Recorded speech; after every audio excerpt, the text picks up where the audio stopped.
Welcome, everyone. My name is Shelley Hegan. I'm the president and CEO at Upper Hudson Planned Parenthood. I'm sure I'm not the first to tell you this is an incredibly devastating day. We have taken away a right that the court had once given us for one of the first times in history, and we can only be preparing ourselves now for what rights come next. People here in New York are able to access safe and legal abortion, which is wonderful. But every young person that lives in New York today is less free than they were when they woke up this morning. They cannot make the decision to go to college wherever they want. They cannot take a job wherever they want and expect that they can make decisions for their futures and their families like I did and like many of you did. So I am overwhelmed with gratitude that we have such supportive legislators, and I really am excited to welcome Senator Kirsten Gillibrand. Thank you.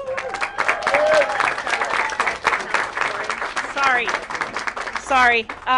First, I want to introduce you to an amazing leader in our community, the president of the YWCA of the Capital Region, Starlita Smith.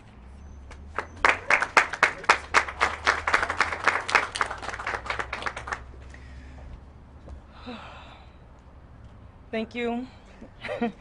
I wish I can say that today was a good afternoon, because this is not a good afternoon. This is a historic and shockingly unthinkable afternoon in a country that is becoming more oppressive and more unrecognizable every single day. My name is Starlita Smith, and I'm the proud executive director of YWCA of the Greater Capital Region, where our mission is to eliminate racism and empower women by promoting peace, justice, freedom, and dignity for all. Yeah.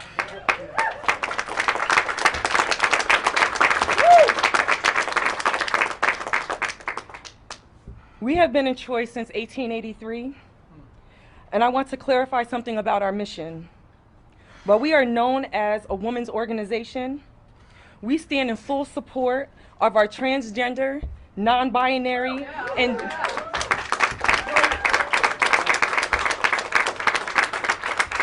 gender non-conforming community.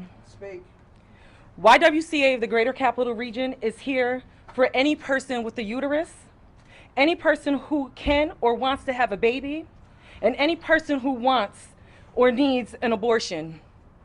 Abortions must be legal, safe, and accessible to any person and for any reason.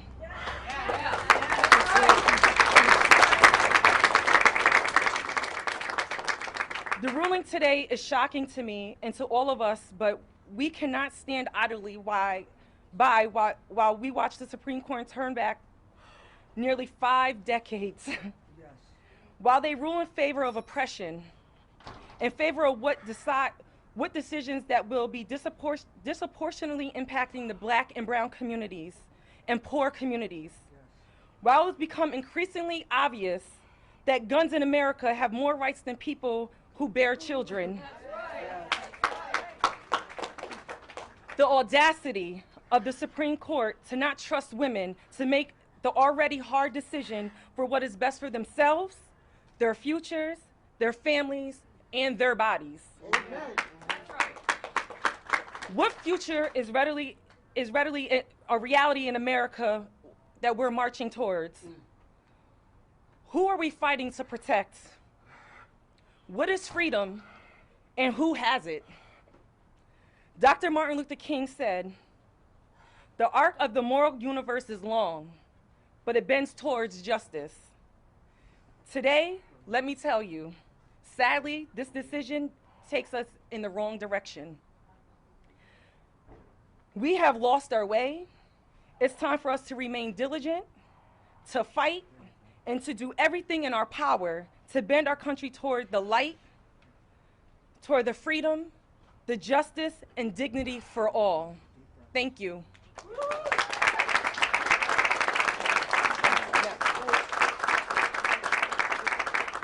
I now have the honor to open up for Christian Joy. Thank you so much. Thank you for your story. Thank you.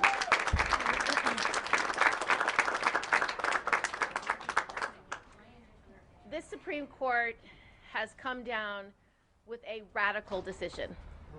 This decision is extreme, it's extremist, it is out of step with the American public, and is turning the clock back for 50 years.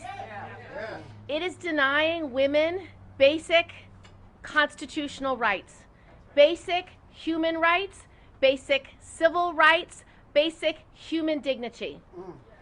Previous courts have said that women deserve the freedom to make reproductive decisions out of a fundamental right to privacy that's created not by just one amendment to our Constitution, but 5. They said that because the First Amendment works with the Fourth Amendment, the Fifth Amendment, the Sixth Amendment, and the 14th Amendment, they said all of these rights together create a right to privacy that is unique to humankind, that they want to make these fundamental personal decisions about when they're having children, under what circumstances they're having children, with whom they're having children. Those decisions are precedent. Precedent, according to Justice Kavanaugh, deserves due deference. No, now it does not. They have taken away the weight of this precedence, taken away the notion of stare decisis, taken away the precedent of Casey, and said, we disagree. Under this Supreme Court, they could unwind any Supreme Court precedent that they felt they wanted to do. Under the line of cases that are right to privacy, then we're not just talking about reproductive freedom, we're talking about the right for LGBTQ equality, the right for gay marriage, the right to decide what kind of contraception your body needs, the right to make any personal medical decision. This reasoning is so far-reaching and so out of step with the norm that it's unconscionable. Now everyone's going to be asking, what do we do? What do we do? What can we do? What can we do? So we can raise our voices, we can speak up, we can speak out, and we can fight back by making sure that we elect people who believe women deserve equality. Women in this country.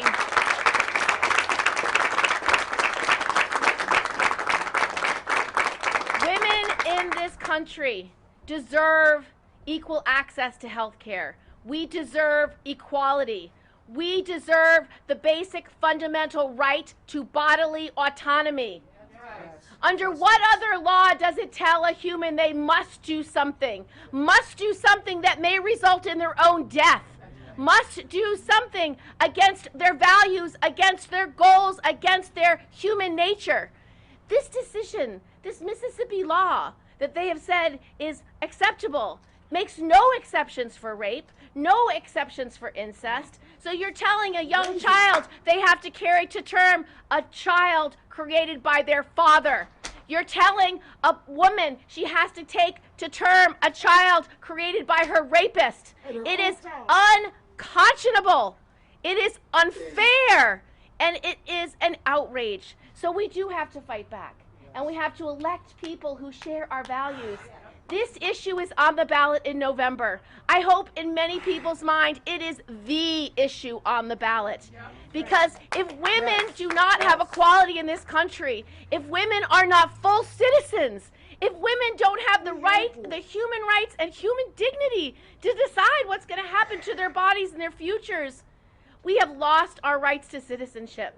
So please, everyone here, you have to fight. You have to fight like your life depends upon it. Because for so many women and our LGBTQ friends, it does. We know in America today that maternal mortality is higher than in any other industrialized country.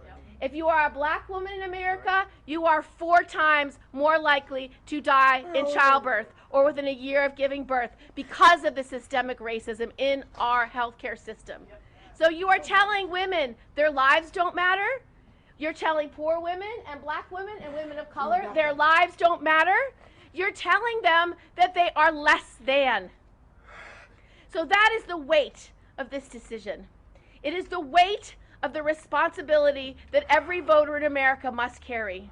So please ask your friends, ask your loved ones, ask anyone you know, how do you feel about this? Do you believe women deserve equal rights? Do you believe our lives are valuable?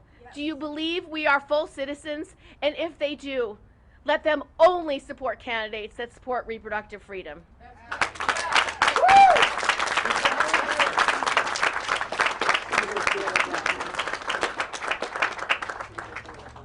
Hi, everyone.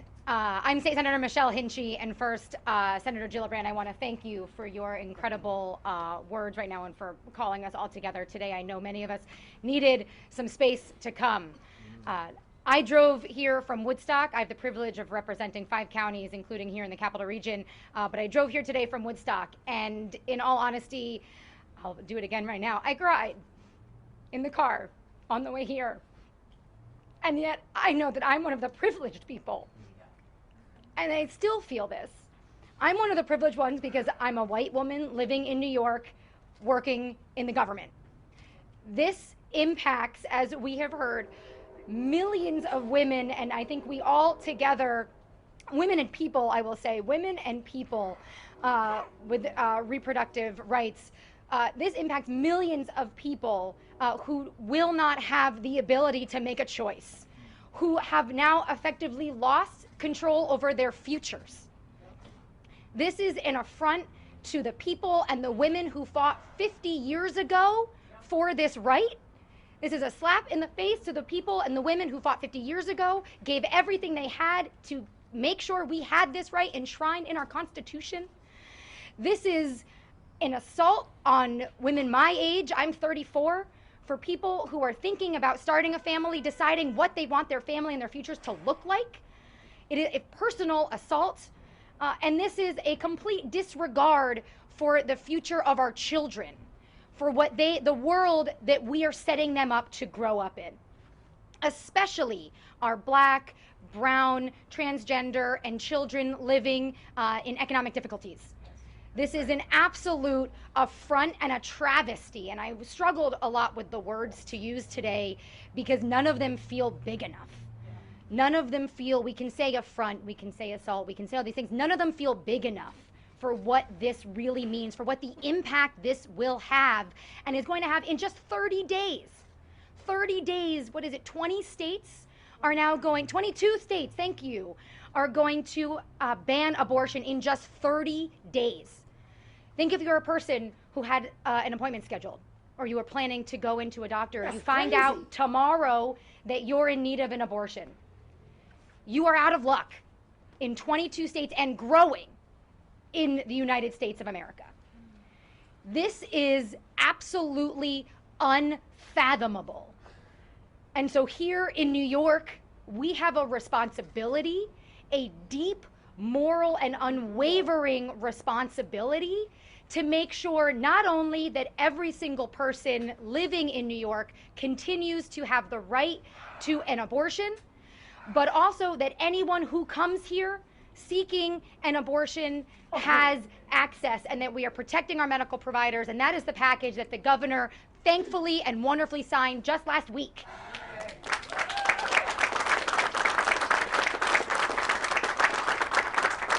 But it feels really difficult to not be able to help the people who do not have the funds to get here to New York. There is still so much we need to do, including pushing for an equal rights amendment in our state constitution, which is something that we are hoping we can do in the short term. But there is so much still left on the table, because while we are here in New York fighting, we have to lend our energy, our voices, to making sure, as was said, we elect pro-choice, strong, unwavering candidates up and down the ballot. Up and down the ballot. These are our school boards, our town boards, our state legislatures, our county legislatures, and our federal government.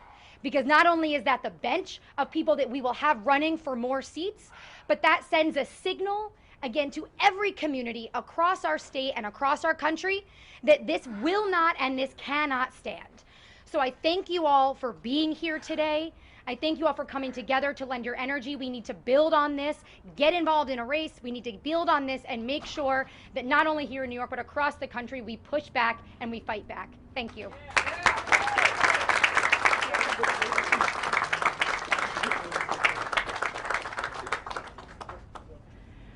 Good afternoon. Actually, not good afternoon. Senator Gillibrand, thank you so much for bringing us together to give us an opportunity to raise our voices in outrage over this decision. We saw it coming. They sent us a message a couple of months ago that said, hey, this is what we're going to do. So we knew it was coming, but still, the disappointment, the outrage, the fear is palpable. It is across our communities. I have a niece that attends college in Louisiana, one of the states that is set to ban abortion altogether. I'm glad she's from New York, but I worry. I worry about her. I worry about every college student that is attending college in one of those 22 states. I worry about every young woman in any of those states across our country. In addition to the privilege points that Senator Hinchey highlighted, I would say that I'm privileged to be 60 years old. And that in the years in which I was building my career, in the years in which I was having to decide whether or not I would take that next promotion, travel on that next business trip, or whether it was time for me to start a family, I had the right to make my own choices for what was right for me. And I am saddened beyond belief that this next generation of women are not going to have that chance. Nope. And I think it is my responsibility, it is our responsibility to raise our voices, to elect pro-choice candidates who are going to support reproductive rights across this country, so that we can make sure that these rights will be enshrined in law and we won't be subject to the whims of justices ever again. That's right.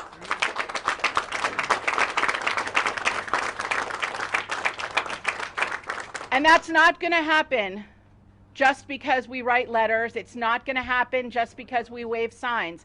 It's going to happen because we elect people who want to protect our rights as women. It's going to happen because we're going to elect people who say women are 51% of the population. We are 56% of the voting population. And we want to be equal participants in this state and in this country's and in the globe's economy. That's right. We are smart, we are capable, We the junk. and we are the junk. And we are going to demand our rights. Yeah. And it's going to start today, Today. and it's going to continue through November, and it's going to continue on until we get these rights secured in law once and for all. That's right. Thank you.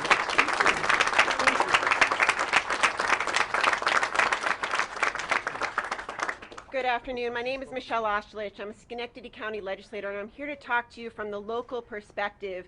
I implore you to become informed about your local elected officials. Not only is it training ground and a stepping stone for folks that want to take on further public service, we need leaders at every level that will protect our rights. When you go to the polls in November, remember what these leaders have said today, and remember that every election matters, your vote matters. Roll up your sleeves, folks, because we have so much work to do. Thank you. Yeah. Thank you. You do got a lot of work. We can take some on-topic questions from anybody up here. Senator Hinchey mentioned the Equality Amendment. There's talk about being brought back to the Capitol, perhaps as soon as next week, on guns. Assemblymember Warner as well. What are the chances that the Equality Amendment gets done before then? What is your understanding of what the holdup is, and do you anticipate it being on any sort of agenda? I'm hopeful. Those are conversations that are happening. I'm not privileged to say the details specifically around the legislation and some of the holdups, but I'm incredibly hopeful. Our conference, I know, is united to get this through. So we're working with both houses to make sure that we can do it, and I'm incredibly hopeful. We've never needed it more. And so we were just talking about it this morning, and it'll definitely be a topic of conversation as we go into conference before the special session. Do you think there's any further state action that could be done aside from what was just done a few weeks ago? those are things that we're all still looking at. I mean, and there's a lot of support and desire to support telehealth for people who are in other states. There are some legalities and some challenges with the law on how we can do that. So that's what we've been working and looking into. That's where our bill stops short. It includes telehealth for people who are, as soon as you cross the border into New York State, it covers telehealth for that, but you still have to be within New York State to get something prescribed to a pharmacy in New York. Those are some of the challenges. It's very difficult to understand how other states can put laws on us, but we cannot come back. I agree. So we are very determined to try to figure out some creative solutions around that, but there's a lot of legal parameters in which we're still working through. Do we have any other topics? Yes, Senator Gillibrand, with this matter potentially going towards the Senate, the filibuster is going to prevent any meaningful action with the makeup of the Senate right now. Would you support abolishing the filibuster, and then also as another item, possibly expanding the Supreme Court? So I do support abolishing the filibuster, especially to enshrine Roe into law, to codify reproductive freedom, but also to codify voting rights, to codify common sense gun reform, to make sure that we have clean air, clean water. There's a lot of things that are part of the democratic vision that we've not been able to accomplish. So that's why we're working so hard towards electing more Democrats in the November election. And with regard to changing the makeup of the court to depoliticize it, we don't have the votes for that either. So if we're going to do anything to depoliticize the court or to guarantee voting rights, we're going to have to elect at least 2 more Democrats to the Senate. That are doing their job. Yeah. It's gonna do their Anything job. else? All right.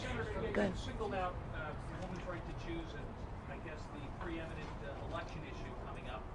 What do you expect in the midterm elections because of this rule? I think it's already affected several states with the draft ruling. We have 4 or 5 incumbents that have red or purple states. It's already changed how they're doing in those states. They are ahead in all of those states where reproductive freedom is a very important issue. I think that will continue to impact outcomes. I think it will impact outcomes of red and purple districts that we won when we flipped the majority in the House. A lot of those women were national security women. They won because women turned out to vote in those suburbs.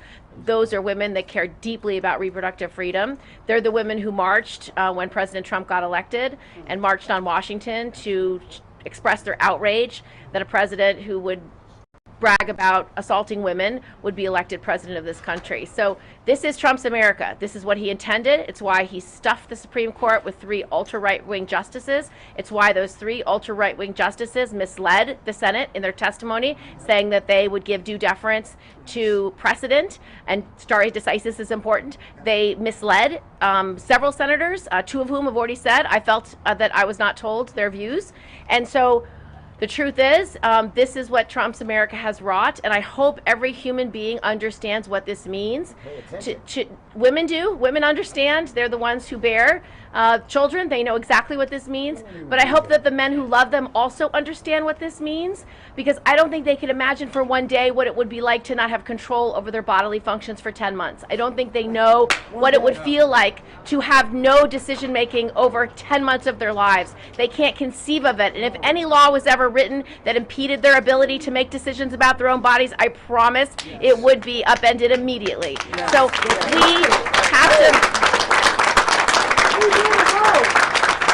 we have to make sure that every American understands what this means. It's a breach of trust that we have had within society that women have equal civil rights and equal justice under the law. This is a breach that took 50 years to build certainty around, that they have literally ripped apart. And so this is something that people are going to have to understand deeply, and fight back in every way they can. And that means making sure we elect candidates who actually share these values.